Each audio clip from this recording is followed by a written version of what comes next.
za mu yi muku bayanin sirrin mallaka dole insha Allahu ta'ala. Barka da zuwa Sabon Makabci TV.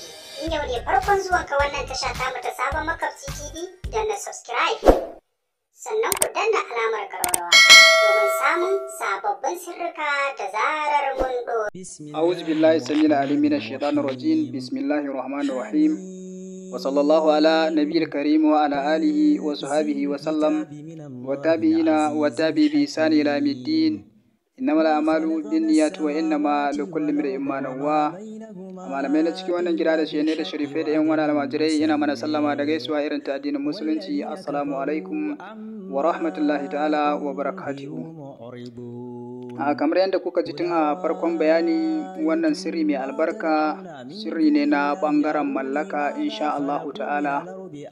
Ko da ka jarraba wani sirrin na mallaka ko a wannan channel tamu ko kuma ba a wannan channel tamu mai albarka ba, ka samu sirri na mallaka ka jarraba a bai tashi ba, to ka yi ƙoƙari ka jarraba wannan sirrin, domin wannan sirrin yana da matuƙar tasiri.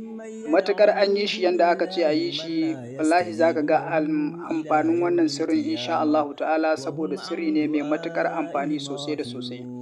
A sannan kafin mu wuce, muna ƙara tura saƙon gaisuwa gurin ilahirin subscribers namu waɗanda suke kiranmu daga ƙasashe daban-daban, wajen nuna farin cikinsu da samun irin sirrika na mallaka da sarrafi, jalabi, dafa'i da sauransu. Muna masu ƙara yi musu addu'ar Allah tabaraka wa ta'ala ya amince ya shiga cikin al'amarin, kuma duk sirrikan da suke jarrabawa Allah tabaraka wa ta'ala ya ba su nasara. Kowanne irin aiki ne ya tashi a samu nasara a kansa bijaya sayyidul anam. Wannan shine sakon gaisuwar da muke turawa a gurin dukkanin ilahirin subscribers namu da ma dai waɗanda ba su mana subscribe ba. Kowanne da damuwarsa Allah tabaraka wa ta'ala ya yi masa, ya biya masa bukatarsa albarka annabi da alkur'ani. Sannan za mu shiga cikin bayanin wannan sirri mai albarka na mallaka. Kamar yadda kuke ga mun dora wannan hatimi mai albarka a haka, to haka kai ma za ka rubuta naka, amma a allon sha aka yi rubutawa. Duk da wasu in an yi bayanin sha sai su ce wai ba za a bada na laya ko na kambu ba, to duk dai maganar da ya ce duk tafiyar da ya ce. Yauwa, in ba za ka sha ba menene amfanin ka yi layar ko ka yi kambun da shi?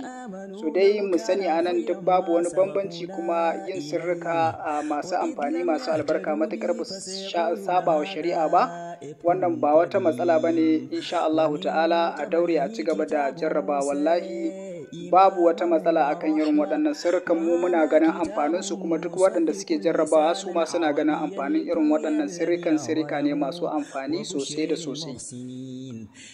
Saboda yanzu na san dai kuna ta sauraron yaya sirrin yake, to yanda kuke ganin wannan sirri haka yake, haka kuma ake yin sa. Akwai in ka rubuta shi a haka nan gurin Muhammad da ka gani, yauwa, to sai ka sa sunanka a sama, sunanta a ƙasa, nan kuma na gaba sai ka sa sunanta a sama, sunanka a ƙasa. Ma'ana idan so kake ta so ka yanda za ka so ta haka za ta so ka, ba wani bambanci, to haka za a yi.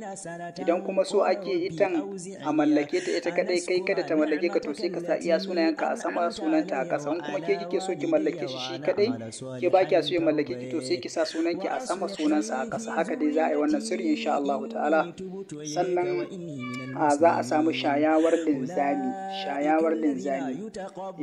Shayawar linzami wata ciyawa ce mai suna shayawar linzami. To wannan ciyawa za a daka ta, idan aka daka ta ce gari, sai a barbada a cikin wannan rubutu, sai a sha. Za a yi kwana 3 ana rubuta, ana barbada wannan ciyawa a ciki, ana sha insha Allahu ta'ala.